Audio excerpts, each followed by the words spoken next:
안녕하십니까.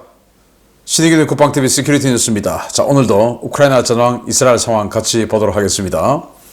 1, 2월에만 드론을 20만 대를 만들었고 올 한 해 200만 대의 드론을 만들겠다고 공언한 우크라이나가 이제 이 대형 드론들을 아주 대량으로 보내서 적의, 즉 러시아 내륙의 공군기지를 타격하는 테스트를 했습니다. 이게 어마어마하게 성공을 해서 이 수호이 34라고 하는 러시아 최강의 전폭기, 최신 전폭기가 대거 주둔하고 있는 그 기지를 때려서 거의 한 60회 정도의 폭발이 청취되고 목격됐다고 하니까 완전히 그냥 초토화되었겠죠.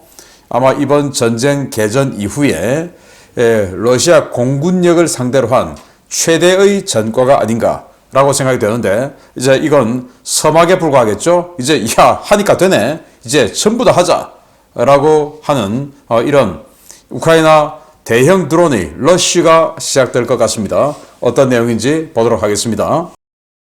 자, 우크라이나 전황 먼저 보겠습니다. 병력은 860명의 러시아군을 사상시켰다라고 발표했고, 전차 15대 격파, 장갑차 73대 격파, 엄청 많습니다. 장갑차 73대 같으면 거의 장갑차 대대 2개 대대 이상이 파괴가 됐다, 이 말이 되겠죠. 그러면 전차하고 합해서 1개 여단급 기계화 부대가 파괴됐다. 차량 61대 파괴, 거의 차량화 여단 하나 또 파괴됐다 라고 볼 수 있는 거죠. 특수장비 4대 격파, 야포 50문 격파, 다란장 로켓 3문 격파. 그러니까 이 포병부대도 거의 연대급으로 쓸려 나간 날이 되겠다라고 생각되고, 무인 항공기 30대 격추 등의 전과가 있다라고 밝혔는데, 자, 굉장히 많은 전과를 오랜만에 올렸습니다. 자, 총참모부는 65회의 교전을 했고 전선 유지 중이다. 어제는 어렵다 이런 이야기 나왔는데 오늘은 유지 중이다. 그러니까 선전했다, 이 말이 되겠죠. 젤렌스키 대통령은 포탄 부족 심각하지만 방어선 유지 중이다. 이 방어선을 유지하는데 결정적인 요인은 바로 이 포탄은 없지만 포탄보다 훨씬 더 정밀하게 적을 타격할 수 있는 드론 덕분이 아닌가라고 생각이 되고요. 이 쿨레바 우크라이나 외무장관은 독일이 우크라이나 지원하기 위해 패트리어트 미사일들을 물색하기 시작했다라고 이야기했는데, 이게 왜 이러냐면은 4월 4일 날 러시아가 쏜 이스칸데르 M 탄도 미사일 3발 쐈는데 그거 하나도 요격하지 못하고 다 얻어맞았어요, 우크라이나가. 그러니까 독일이 과거 냉전시대 때 서독이죠. 그래서 패트리어트 미사일을 가장 많이 배치해 두었던 미국 이외의 나라가 바로 서독이었습니다. 그래서 냉전 끝나고 나서 그만큼 많이 필요 없으니까 우리나라도 그 서독제 패트리어트 시스템 한 8개 포대 중고로 사고 했죠. 그 정도로 많았는데 그 중에서 지금 이렇게 계속 탄도미사일 맞고 하니까 지금 지원할 수 있는 패트리어트 있는가 찾아보고 있다라고 하는데, 그 말은 빨리 내놔라, 이 말이 되겠죠. 우크라이나와 나토는 한국에 군사 지원을 요청했습니다. 한국이 역할을 할 때가 되었다라고 이야기를 했는데, 특히 우크라이나야 우리에게 도움 요청하고 하는 건 자기들 워낙 다급하니까 그럴 수 있는데, 나토 사무총장이 직접 이야기를 했어요. 그래서 한국이 역할을 할 때 됐다, 이 말은 뭐냐, 나토가 봤을 때 한국은 역할을 안 하고 있다, 이 말이 되겠죠. 그래서 지금 이 전 세계적으로 자유민주주의 국가들이 우크라이나를 도와주고 있는 이 와중에 한국만 이 인도주의적 지원 외에는 안 된다, 살상용 무기는 안 된다 라고 하면서 우크라이나를 도와주지 않고 있는데, 그것에 지금 돈을 얼마 주고 포탄을 박스가리에서 미국을 통해서 우회 수출하고 그거다 미국에 돈 받고 판 거니까 역할을 안 했다 이거죠. 그러니까 역할 하라, 이렇게 이야기하는데, 그럼에도 불구하고 한국 정부는 살상용 무기 안 돼, 인도적 지원만 할 거야, 이렇게 이야기를 또 했습니다. 자, 이러면 나토가 봤을 때 한국은 역할을 안 한다, 이 말은 뭐냐, 한국의 유사시 북한과의 전쟁을 하게 되었을 때, 우리 북한과 전쟁 안 한다라는 보장 없지 않습니까?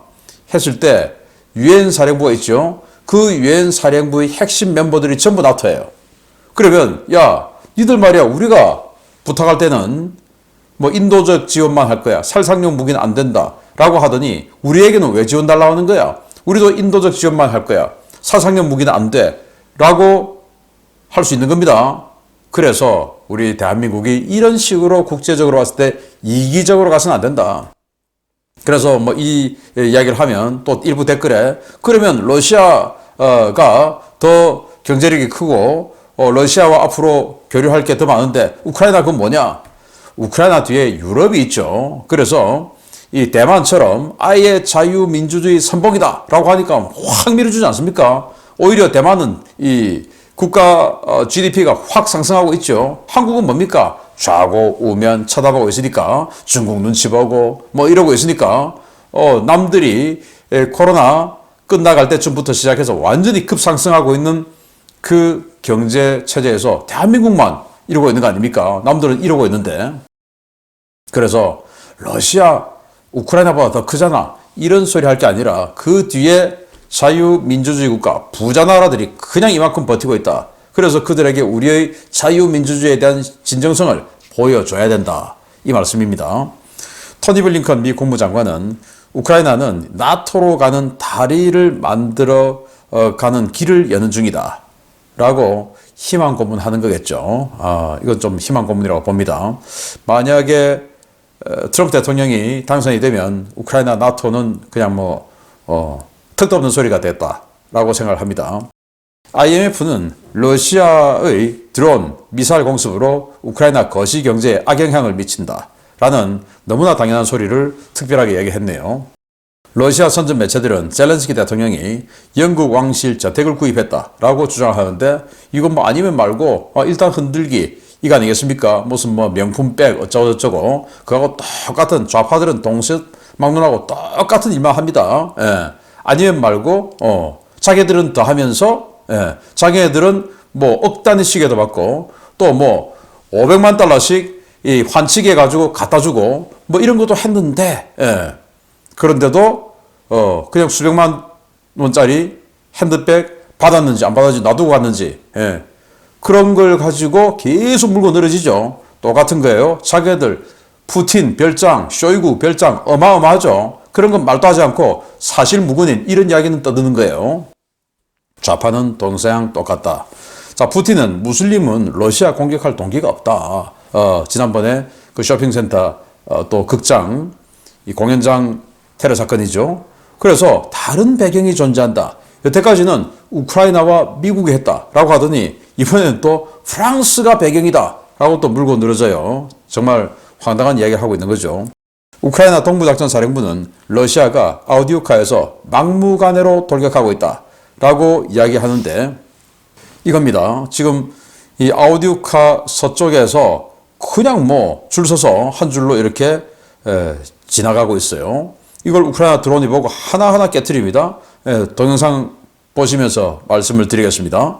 그냥 줄줄이 오고 있으니까 그걸 계속 지금 드론들이 깨트리고 있죠. 이러다 보니까 아까 보셨다시피 장갑차가 무려 70여 대나 70여 대나 격파가 되고 전차 15대 격파. 자, 이런 식으로 아우디우카 서쪽에서 완전히 무지성 돌격을 하고 있는데 이게 마치 바흐무트에서 정말 이 스톰제트라고 하면서 무지성 돌격하던 그 시절하고 비슷하다.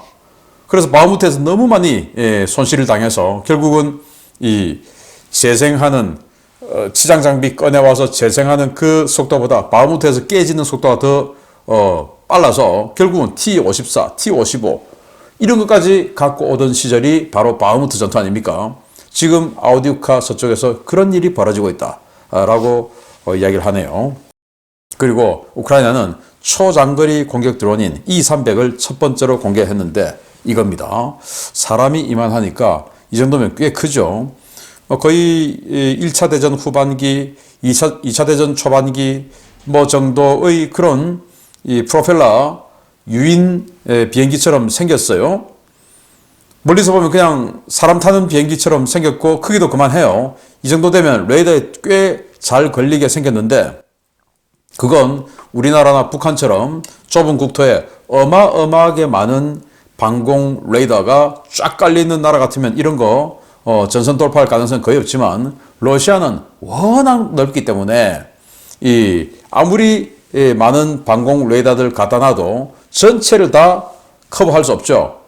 그러니 이런 덩치 큰 드론이라 하더라도 그 회랑을 다 알고 있으니까 회랑을 이렇게 휘감아 돌아가면서 충분히 돌파 가능하죠. 3,100km나 비행할 수 있다고 합니다. 또 뚱뚱하게 덩치도 좀 있다 보니까 연료를 많이 집어넣겠죠. 그리고 탄도 중량도 300kg. 이 정도면 하푼 함대함 미사일의 탄도 중량이 225kg 정도 되는데 하푼 함대함 미사일보다 더 강하죠. 우리 해성 함대함 미사일이 250kg, 그보다 더 강하죠. 하푼이나 해성 군함 중간에 딱 한 대 맞으면 바로 그냥 격침시켜 버릴 수 있는 능력 되는데 이거 300kg 이런 걸 아주 값싸게 만들어서 이제 러시아 후방을 마구마구 때리는 이제 이런 자산이 생겼다라고 공개를 했는데 와, 러시아 큰일 났습니다. 오늘 제가 알려드릴 이야기, 오늘의 주제는 이거보다는 작은 거예요. 그럼에도 불구하고 공군기지 하나를 완전히 초토화 시켜버렸는데 앞으로 러시아 어떻게 될까요? 자, 이스라엘 보고 주제로 들어가겠습니다. 이스라엘은 북부보다는 중부와 남부 지역에 상황이 많이 있었네요. 전사자는 없었고요. 모사드 국장이 인질 협상 돌파구 마련을 위해서 카이로로 갈 것이다. 여기 이제 모사드 국장이 이집트 정보 당국자하고 회담을 하는 거죠. 그러니 CIA 국장도 가고 카타르에서도 온다고 합니다. 그래서 다시 이제 인질 협상, 휴전 협정 여기에 대한 돌파구를 찾겠다라는 건데 잘 되길 바랍니다. 바이든 대통령은 민간인 보호 안 하면 대이스라엘 정책 전환할 것이다. 그 말은 이스라엘 지원 안 할 것이다. 이 말이 되겠죠. 그러나 뭐 그건 그냥 립 서비스가 아닌가라고 저는 개인적으로 생각합니다. 미국이 이스라엘 지원 안 한다? 있을 수 없는 일이 되겠죠. 자, 이스라엘은 아슈도드를 통해서 가자 지구에 대규모 구호품을 공급하고 있다. 이스라엘이 이 민간인들을 너무 내팽개친다, 인도주의자 구호 활동 제대로 안 한다, 이런 비난 많으니, 아니, 우리 하고 있다 하고 이제 이렇게 사진을 보여주는 거죠. 아슈도드는 노스 가자와 연결되어 있는 이스라엘 지역의 그 해안 도시입니다. 거기를 통해서 노스 가자로 들어가는 이 구호 물자를 적재한 이 컨테이너 트럭이 이렇게 쫙 줄 서 있는 걸 보여주면서 우리가 왜 안 한단 말이냐? 우리 열심히 하고 있어. 라고 반박을 했고요. 이스라엘 경찰은 라마단 종료 이 주말 비상경계령을 내렸는데 이제 라마단이 끝나는 게 다음 주가 되겠죠. 그래서 이번 주말이 그 마지막 주말이 되는데 경계령을 내려서 수천 명의 경력을 경찰 병력을 알-아크사 사원 주변 등등 해서 배치를 해서 무슬림들의 소요 사태를 예방하기 위해서 준비했다라는 거고요. 신베트 군 정보기관이죠. 벤 비그르 장관을 제거하기로 모의한 조직을 차단했는데 11명을 체포했다라는 건데요. 이 벤 그비르 국토안보장관은 이 내각 중에서 가장 강경파 중에 하나죠.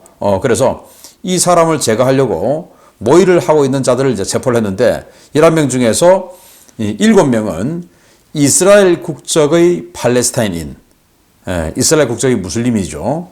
그리고 4명은 서한 지구에 살고 있는 팔레스타인인. 자, 이들이 무기를 구매를 해서 사제 무기를 가지고 그리고 이제 이 벤 그비르 국토안보장관을 암살하려고 하다가 체포됐다라는 겁니다. 이스라엘 고위 관료는 카타르가 약속을 지켰으면 지금쯤 하마스는 붕괴됐다라고 이야기했는데 여러분들 기억하시겠지만 카타르 정부가 얼마 전에 하마스가 카타르의 뭐 포시즌스 호텔 같은 6성급, 5성급 호텔에 지금 그 장기 체류하고 있지 않습니까? 그 하마스들이 휴전 협상에 나서지 않으면 추방하겠다라고 분명히 이야기했어요. 그런데 그걸 안 지켜요. 그리고 또 뭐 계좌 동결하겠다. 계좌 동결도 안 했어요. 그 약속만 지켰으면 하마스 지금 붕괴됐는데 카타르 역할 못하고 있다. 약속시켜라. 이렇게 이야기를 했고요. 이스라엘 보건부는 이제 전면전, 지금 뭐 이란의 하위 세력들이죠.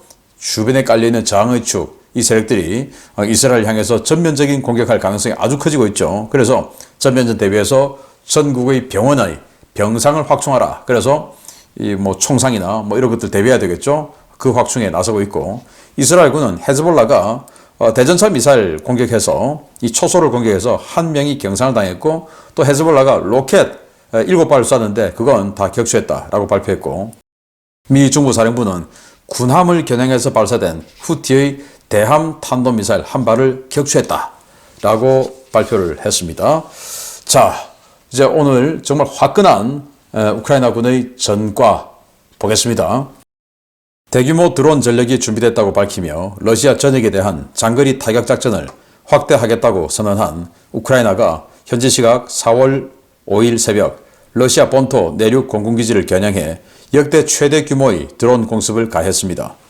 격렬한 요격전이 수행됐는데 러시아군이 대단히 큰 피해를 입은 것으로 보인다는 초기 보고들이 쏟아지고 있습니다. 우크라이나가 루한스크 최전선에서 직선거리로 약 250km 떨어진 러시아 로스토프주 모로조프스크 공군기지에 사상 최대 규모의 드론 공습을 감행했으며 이로 인해 기지가 큰 피해를 입었다고 복수의 워싱턴 소식통이 현지 시각 4월 5일 리포트했습니다. 우크라이나 현지 시각으로 4월 5일 오전 2시 50분께 시작된 이번 공습은 로스토프주 전역에 공습경보 사이렌이 울리고 지대공 미사일과 대공포가 불을 뿜으면서 시작됐는데요. 주민들은 심야에 울린 공습경보에 놀라 집 밖으로 나와 하늘을 뒤덮은 대공포 폭발 화염을 목격했습니다. 공격을 받은 모로조프스크 공군기지는 러시아 남부 군강구 최대의 전략 항공기지로 러시아 항공우주군에서도 최정예 부대로 평가되고 있는 제1근위 혼성 항공사단 주둔지인데요. 이 기지에는 사단 예하 제559 폭격 항공연대 수호이 34 전폭기가 배치되어 있었습니다. 워싱턴 소식통들은 공습 전날인 4월 4일 촬영된 위성 사진을 근거로 해당 기지에 최소 26대의 수호이 34 전폭기와 3대의 수호이 35 전투기가 배치되어 있었다고 전했는데요. 우크라이나군 드론은 이들 전투기를 목표로 삼은 것으로 추정됩니다. 현지 소식통들은 이번 공습에 동원된 드론 숫자를 최소 50대, 많게는 70대 이상으로 보고 있는데요. 기지 내에서 큰 폭음이 60번 이상 청취되었고 로스토프 주지사 역시 40대의 드론을 격추했다고 밝혀 이번 공습에는 역대 최대 규모의 자폭 드론이 동원된 것으로 추정됩니다. 우크라이나가 이 기지를 공격한 것은 최근 이 기지에서 발진한 수호이 34 전폭기가 활공 유도폭탄을 대거 사용하면서 우크라이나 동부지역 주요 도시와 방어선 피해가 커졌기 때문인데요. 이번 공습으로 기지에 주둔하고 있던 항공기가 상당수 파괴됐을 것이라는 관측이 나오고 있습니다. 러시아는 서방 국가들처럼 유계화된 경납고 대신 활주로 옆에 에어프론을 설치하고 이곳에 항공기를 주기시켜 놓고 있는데요. 이 때문에 드론이나 미사일 공격이 발생했을 경우 직격당할 우려는 물론 격추된 잔해의 파편으로 손상을 입을 가능성도 크다는 지적이 제기되어 왔습니다. 현지 소식통들은 이번 공격이 최근 장거리 자폭 드론 대량 배치를 끝낸 우크라이나가 시작하는 드론 활용 장거리 본토 타격전의 전주곡이 불과하다고 평가하고 있는데요. 이렇다 할 방어 수단이 없는 러시아, 앞으로 군기지는 물론 주요 산업 인프라와 국가 전략시설 초토화를 걱정해야 할 것 같습니다. 네, 이렇게 그냥 섬광이 번쩍 하는데요. 동영상 좀 보시면서 말씀을 드리겠습니다. 자, 이 기지에 수호이 34라고 하는 러시아 전투 폭격기 중에서는 최신의 전폭기죠. 가격이 한 1억 달러에서 1억 3천억 달러 정도 되니까 1,300에서 1,500억 정도 되는 굉장히 고가치 자산이 쫙 깔려 있었고 그 기지를 향해서 폭격을 했는데 왜냐? 아니 여기서 전폭기들이 최근에 날아와서 수호이 34가 전선에다가 활공 유도 폭탄을 계속 떨어뜨리니까 활공 유도 폭탄이라는 것은 멀리 날아가서 유도니까 정밀 타격한다 이 말이죠. 그래서 아우디우카 뺏기고 이렇게 우크라이나군이 뒤로 밀리는 결정적인 단초가 됐던 게 바로 이 수호이 34 전폭기들이에요. 수호이 25하고는 차원이 다른 능력을 가지고 있죠. 자, 지금 방금 보셨지만 이 대공포들이 어마어마하게 올라가고 그러면서 여기저기서 번쩍 하는 겁니다. 그거는 밑에서 번쩍한 건 내려 꽂아서 터졌다 그 말이 되겠죠. 그리고 이 로스토프 주지사는 40대를 격추했다. 이것도 사실 40대도 좀 뻥에 아주 많이 들어가 있겠죠, 뻥이. 그동안 그렇게 뻥을 많이 치는 거 보셨지 않습니까? 그런데 이 지역 주민들의 이 증언은 최소 60번 이상의 폭발음이 들렸다. 그 말은 뭐냐? 로스토프 주지사의 말을 다 인정한다 하더라도 최소 20대는 그냥 명중했다 이 말입니다. 그리고 그 주지사는 뻥을 쳤을 테니까 최소 30대 이상은 명중해질 것이다. 자, 어디냐? 바로 이 전선에서 250km 떨어져 있어요. 250km 멀지 않죠. 250km니까 여기에서 출격해서 전선 때리고 돌아오고 아주 간단하게 할 수 있는 이런 기지였어요. 지금 처음으로 이 기지가 공격받은 겁니다. 자, 이렇게 자폭 드론이 날아들고 있는 모습이 밤에 지금 찍힌 모습이에요. 뭐 이런 식으로 여러 대가 날아들어왔고, 자, 매일 이 기지를 사진 찍는 사람이 있어요. 위성 사진을 계속 상업용 위성 사진을 돈 주고 사서, 자, 오늘은 배치가 어떻게 됐나 하고 보는 사람, 이 MT 앤더슨이라는 사람이 매일 올려요, 이거. 그래서 이 공격을 4월 5일 새벽 2시 50분부터 공격받았는데 4월 4일 날 상업용 위성 사진을 이 앤더슨이라는 사람이 인터넷에 올린 게 있습니다. 요거 보니까 여기 지금 활주로 뒤에 쫙 해서 저기 많이 이렇게 해서 딱 세보니까 수호이 34 전폭기 최소 26대 눈에 보이는 것만, 그리고 수호이 35 전투기 최신 전투기죠. 그거 3대가 지금 보여요. 그래서 지금 눈에 보이는 밖에 나와 있는 것만 해서 수호이 34, 수호이 35 해서 29대가 보인 겁니다. 자, 이제 오늘 제가 이 방송을 마치면 아마 오늘 오전이나 낮쯤 되면 또 새로운 위성사진 나올 겁니다. 그거 보면 몇 대가 부서졌는지, 뭐 이 사람이 매일 올리니까 몇 대가 부서졌는지 알 수 있는데, 제가 봤을 때 최소 10여 대 이상은 파괴됐지 않을까. 엄청난 전과죠. 자, 그 10여 대 이상 파괴됐을 것이라고 보는 이유가 뭐냐? 바로 이런 장면입니다. 우리나라는 이 전투기 하나하나가 유계화된 이런 경납고 안에 들어가 있어요. 그래서 북한의 폭탄이 그냥 내리 꽂아도 그 북한의 폭탄 위력 다 계산해서 그게 관통되지 않게끔 두께를 다 만들어 놓고 이렇게 있습니다. 그래서 공군기지 가서 기념사진 찍어도 그 경납고의 두께는 결코 나오게 찍으면 안 돼요. 왜? 그 두께를 알면 북한이 이 정도 두께 되네? 그럼 우리는 이 정도 관통할 수 있는 폭탄을 떨어뜨려야지. 이렇게 할 거 아니겠습니까? 그 정도로 우리는 하나하나를 유계화 시켜놓고 안에 집어넣고 있어서 직격을 받아도 우리 전투기는 파괴가 안 돼요. 그런데 여기는 그런 경납고가 없고 그냥 밖에다 이렇게 늘어놨습니다. 자, 여기 보면 수호이 34, 34, 34, 저 끝에 수호이 35. 자, 이런 식으로 쫙 늘어났어요. 그러다 보니까 이거 중간에 하나 터지면 양쪽으로 그냥 막 박살 나겠죠. 이 하나 터진 건 그냥 완전히 그냥 박살 나고, 그 옆에 있는 건 대파되고, 또 그 옆에 있는 거는 뭐 중파되고 파편 맞아서 뭐 이렇게 되겠죠.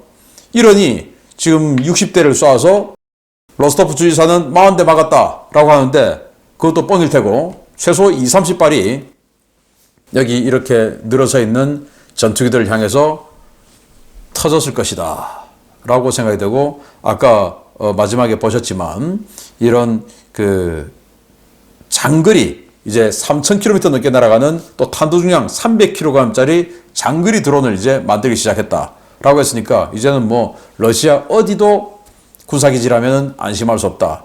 그래서 이 전선에서 방어막만 좀 이렇게 잘 치고 있으면 어쩌면 러시아가 힘들어지지 않을까라고 생각이 될 정도로 이제 드론을 가지고 우크라이나가 전세 역전 할 수 있는 기회가 왔다라고 생각되고, 더 이상 잃을 것도 없는, 파괴될 것도 없는 우크라이나와 하나도 파괴되지 않고 지금부터 잃을 것만 남은 러시아가 계속 난타전하면 누가 이기겠냐. 근데 난타전하는 펀치는 둘 다 있다. 그러면 잃을 게 많은 사람이 그만하자라고 하겠죠. 또 그만하자라고 하면 공짜로 안 되겠죠. 뭔가 대가를 주고 그만해야 되겠죠. 저는 다시 이제 승기를 우크라이나 쪽으로 가져가고 있는 그런 과정이 아닌가라고 생각하면서 미국의 610억 달러 그 예산만 가결되면 우크라이나가 완전히 다시 일어설 것 같다라는 생각을 드리면서 이번 정말 엄청난, 이건 대첩입니다. 대첩. 마치겠습니다. 감사합니다.